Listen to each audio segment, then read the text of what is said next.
In the United States in the 1920s, with Prohibition, alcohol disappeared. But that's when the real problems began. Prohibition was enforced for a number of reasons. Food shortages during the First World War. Forced grain to be used in warfare instead of alcohol. And the loss of productivity caused by drinking was also a problem. Christian fundamentalists and conservatives also advocated sobriety, seeing drinking as a cause of moral degradation. Hostility towards Germany during the war also played a role. It was also aimed at killing the German-dominated beer industry. But when the legal production of alcohol was banned, gangs turned to bootlegging. A legendary figure emerged at this time, Al Capone. Capone amassed a fortune through bootlegging, gambling, and prostitution, and became the most powerful man in Chicago. On the other hand, the common people ruined their health, and lost their lives with fake alcohol.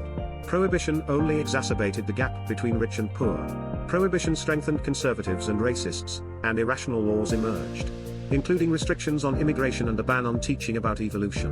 In 1925, John Scopes, a teacher who taught evolution in Tennessee, was arrested. The trial attracted national attention, and was even broadcast on the radio.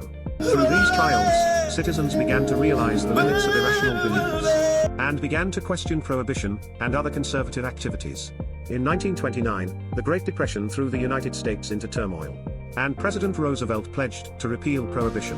In 1933, prohibition was repealed, but it had to wait until 1966 before it was repealed in all states. Prohibition ultimately failed, but the lessons of that era still give us a lot to think about. History repeats itself. Remember the lessons of prohibition.